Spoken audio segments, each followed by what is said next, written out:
अरे सुना सुना सासू मोरी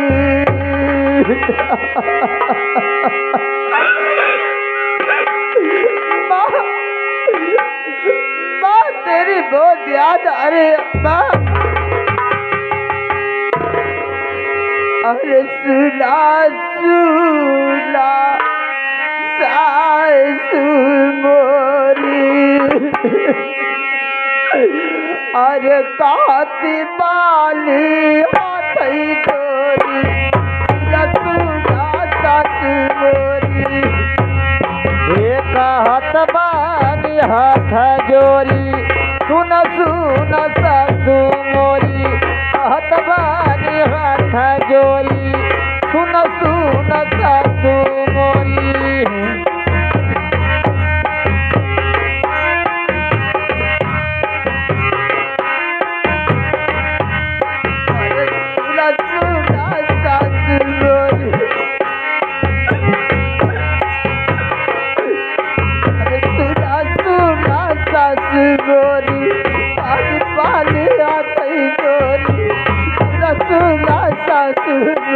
और कहत बानी हाथ जोरी सुन सुन सासू मोरी कहत बानी हाथ जोरी सुन सुन सासू मोरी।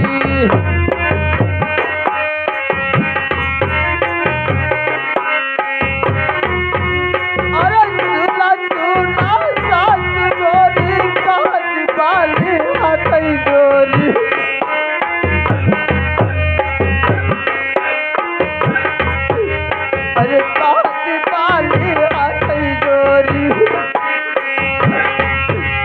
अरे काहे बोलिया बोलैलू तू बोल बोली सासू कहे बोलिया बोललो को बोल हमारी सासू जी कहे बोलिया बोललो को बोल हमारी सासू जी।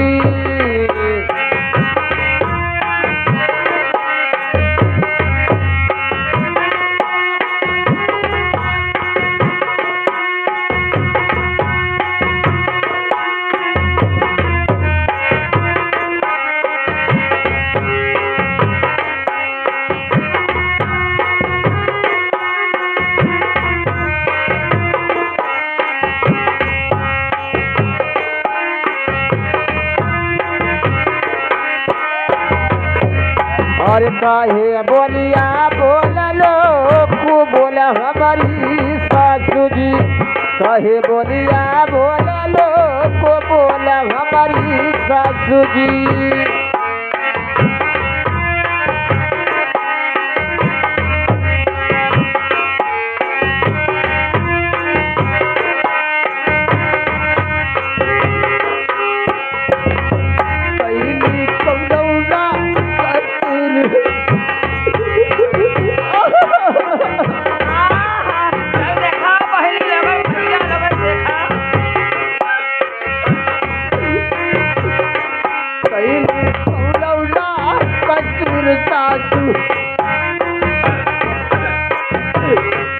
कैली पौला कसूर सासू बोललू जरूर कैली पौला कसूर सासू हे बोललो जरूर कैली कौनो ना कसूर सासू बोललो जरूर कैली कौनो ना कसूर सासू बोललो जरूर कैली।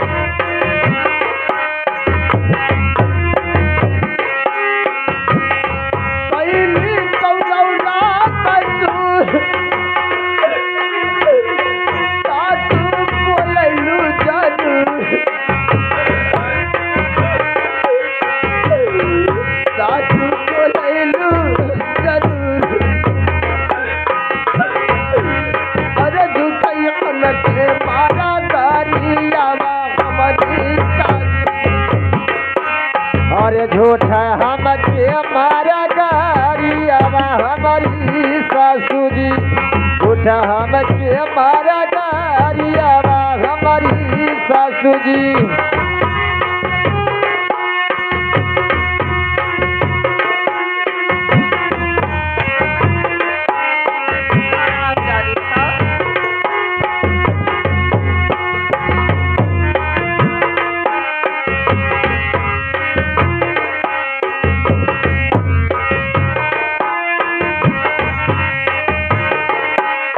और झूठा हमके मारा गारियावा हमारी सासू जी झूठा हमके मारा गारियावा हमारी सासू जी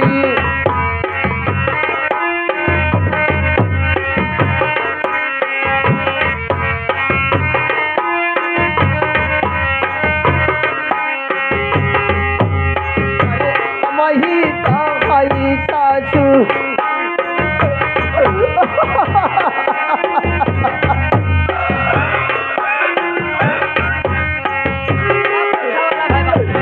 मही ताई सासू करीब कई बेटिया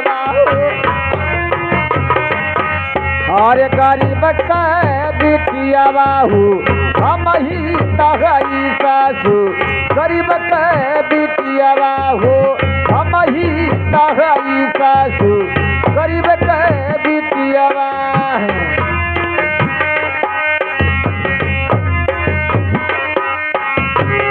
मही ताई सासू करीब कई बेटिया मही ताई सासू और गरीब का बिटिया बा हम ही तगई सासू गरीब का बिटिया बाहू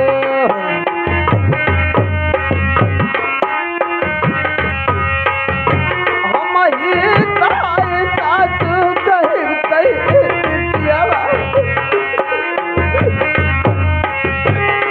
करीब कई बेटिया अरे बाबा लाई गाना गाड़ी हमारी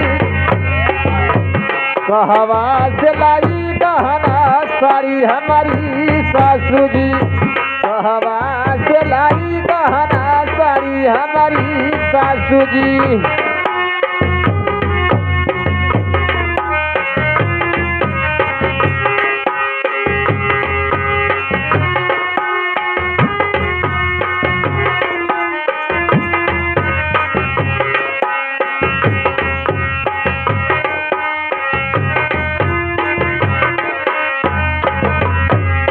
और कहवा सिलाई गहना साड़ी हमारी सासू जी कहवा सिलाई गहना साड़ी हमारी सासू जी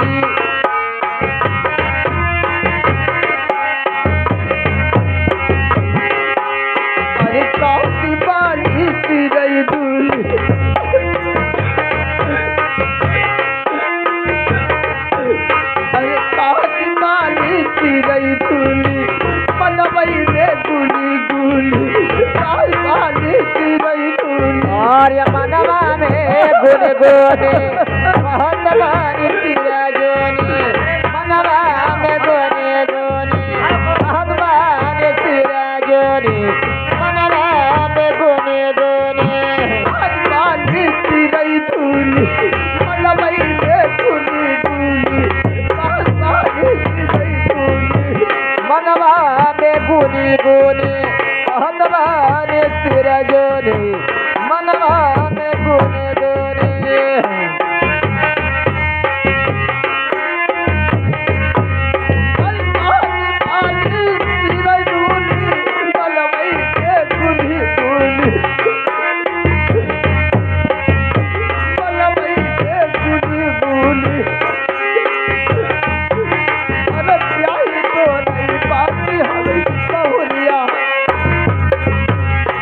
यही हम बाटी तोरे बहुरिया हमारी सासू जी यही हम बाटी तोरे बहुरिया हमारी सासू जी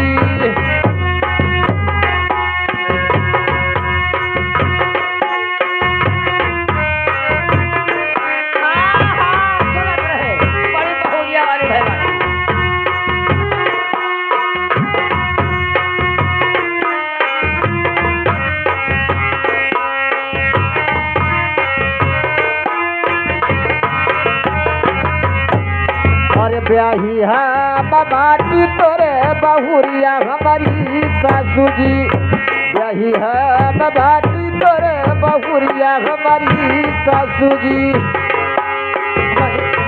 कैसा बने सैया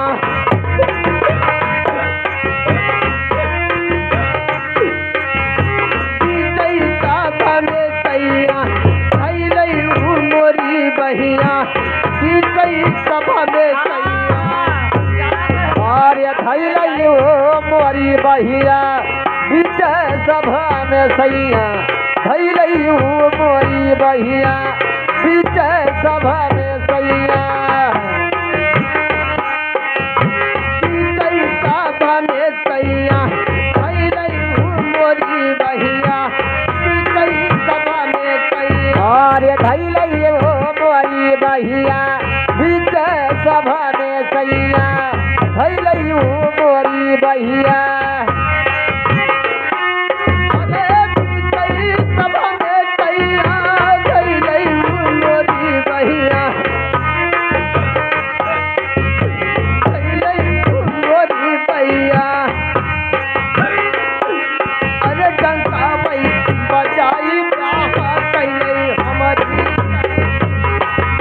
गवा बजाई ब्याह कल हमारे ससुरी गवा बजाई ब्याह कल हमारी ससुरी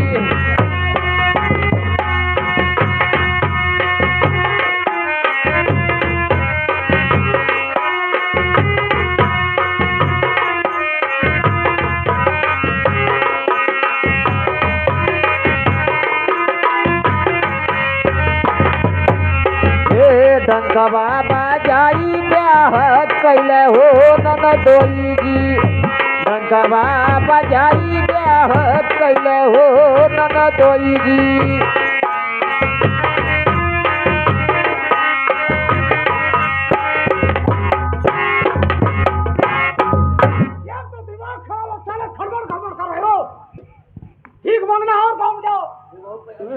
भीख मांगना नजर आवत है और क्या हो साले तो ऐसे सर ससुराई बोल डेरा डल ले आई साले दिमाग की खेती करता हूं हे भैया हे पहले ही बतावा तुहे कमल जरनी हो मास्टर जी तुहे कमल हमार दामाद हो हम रखले तो हसे मत नहीं तो रखा अपने दमा देखी हाथ घरा मुँह कहा तब उसे दम दो सार उसे तो हो दामाद रखे रहा घर में अपने क्यों कहीं बिटिया ना मारल जाला नहीं नहीं अरे कोई देखने वाला नहीं है ये तीने जरे में तीन सब नहीं बेचारा ठीक बा अब हम आधा दे देते हाँ बोलता क्यों है ये ना करे चाहत रहे तो अरे क्या कोई जानता था कुछ नहीं मिलेगा अरे इतना घरे रहता है तब तो कहा 10 लाख रुपया दे बड़की पोपो दे अपन खा लड़के से दे अच्छे लटके वाला तो चफने वाला अरे ये बतावा ऊपर बेचारी कौन दोस्त दोस्त वही बेचारी के दोनों मसला पाए उसका नहीं इनका भी मसला है क्या भूल भूल कर रहे हो क्या बोले बोलो कहा था इतना धनी रहता तो घरे रहता है दिमाग की बात है कहने वाले ने कहा है कमाते हैं धोती वाले और खाते हैं हम जैसे टोपी वाले हाँ तब का क्योंकि दबदबा था अच्छा दबदबा है अच्छा दबदबा रहेगा हम समझे हमारे दामाद के कितने पानी में बाय अच्छा। अरे हमारे दामाद पानी कमाए खाते नहीं हम लोन बारी कमाई खाइला हमने गाड़ी कमाई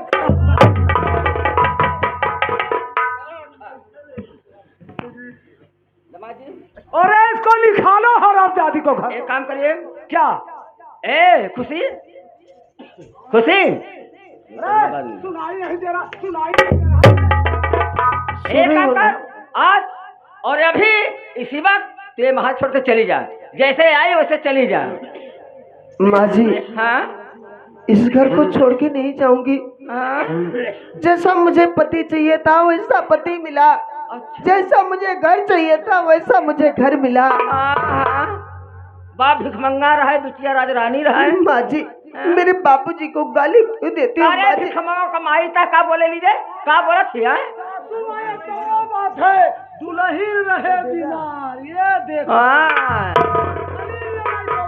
माँ जी मेरे बाबूजी को गाली मत दो माँ तो मेरी बचपन में छोड़कर चली गई सब कहा माँ का चेहरा तक नहीं याद है हाँ हाँ माँ का चेहरा तक नहीं याद है माँ के रूप में आज सासू माँ मिली है माँ जी ऐसा क्यों कहती हो माँ जी? काहे काहे माँ तो बचपन में माई के जन्म से खाई गई, अब आई हमसे खाई आई नहीं है, अब हमें खाई ने। अरे डायन है डायन। हराम जादे, तू इसी वजह से यहाँ से चली जा, इसे धक्का मार के निकालो यहाँ नहीं से। जाऊंगी।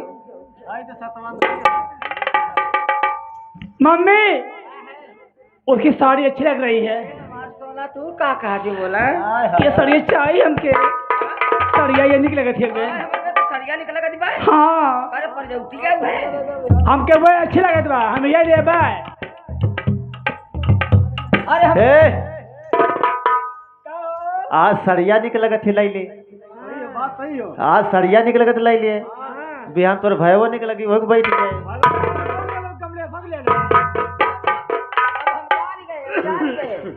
ये पट्टीदारी मसला है, सबको सब जलते हैं, पट्टीदार है, सब तो सब है। जो जन हाँ जोड़िया वाला हमें ये तो जले वाला है।